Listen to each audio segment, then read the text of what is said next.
इस सीट पे कमजोर कांग्रेस का डेटा देखा जाए, जिसको हम लोग काफी टाइम से कमजोर कह रहे हैं कि कभी जीतती नहीं डिलिमिटेशन के बाद, और बहुत बुरे हालात थे कांग्रेस के। अगर उस हिसाब से अगर इसको गैस करें और जो डेटा आया है, तो जीटी रोड पे कांग्रेस काफी गेन करने वाली है, काफी तगड़े वाला मुकाबला। अगर यमुनानगर जैसी अर्बनाइज्ड सिटी में सीट पे, जिसमें थोड़ा 30% से कम विलेजेस हैं और बाकी सारा अर्बन है, और वो अर्बन भी पंजाबी ज्यादा है, बाकी जातियां भी हैं, और बीजेपी माइंडेड है। बीजेपी यहाँ कई बार चुनाव जीती है। जब बीजेपी सत्ता में नहीं भी आई तब भी चुनाव यमुनानगर से जीती है। लेकिन इस जी दफा का जो डेटा है, उसको मैं कांग्रेस के प्रोस्पेक्टिव से इसलिए कह रहा हूं कि पिछली दफा कांग्रेस को मात्र 6.5% वोट मिले थे। अगर वो जी 6.5% से जंप करके ट्रायंगुलर में मेन स्ट्रीम में आ गई है, मान लो, होगा जी यहाँ ट्रायंगुलर, इनेलो, भाजपा और कांग्रेस, ये ट्रायंगुलर होगा।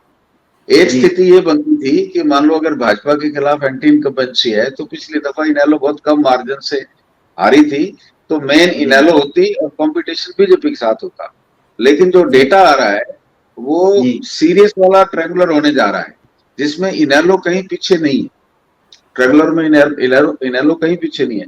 लेकिन कांग्रेस के 6.5% से अगर ऊपर तक के जंप को देखें, मान लो कि इतना बड़ा जंप कांग्रेस ने वहां लिया है, तो फिर इसका इसका प्रभाव सिर्फ यमुनानगर तक सीमित नहीं है। फिर इसका प्रभाव दूसरी जीटी रोड की दूसरी सीटों पे भी है। फिर इसके प्रभाव में आपको ये मानना पड़ेगा कि यमुनानगर का जो अर्बन इंडस्ट्रियलिस्ट है, वो गवर्नमेंट से सेटिस्फाइड नहीं है।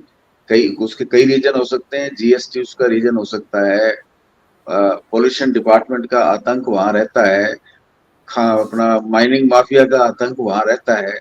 तो इसका मतलब वो लॉ एंड ऑर्डर की सिचुएशन को लेके भी ना असंतुष्ट हो सकता है। अगर यही डाटा ठीक है, मान लो ठीक ही होगा, गलत होने का कोई सवाल नहीं, तो इसका मतलब जो अर्बन सेटिस्फेक्शन लेवल जो बीजेपी को लेके हमेशा हाई रहता है, वो उस बार उतना हाई नहीं है। और अगर वो वहां यमुनानगर जैसी जगह पे हाई नहीं है, तो फिर आसपास की सीटों पे भी फर्क पड़ेगा।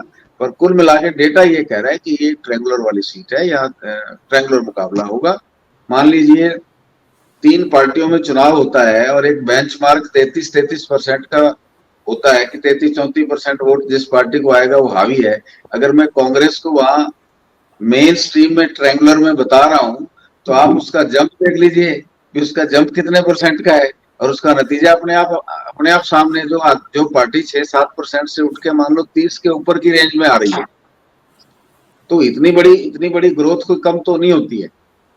जी ये तो काफी बड़ी ग्रोथ है, और नेचुरली उसने किसी का वोट लिया होगा। अब जी पिछली दफा बीजेपी को यहाँ मान लो, चाहे वो 1400 वोट से जीती थी, लेकिन परसेंटेज ऑफ वोट तो काफी अच्छा था ना, क्योंकि जी फाइट सीधी 2 आदमियों में थी, कांग्रेस फाइट से बाहर थी। जी तो इसलिए ग्रोथ काफी अच्छी है कांग्रेस की।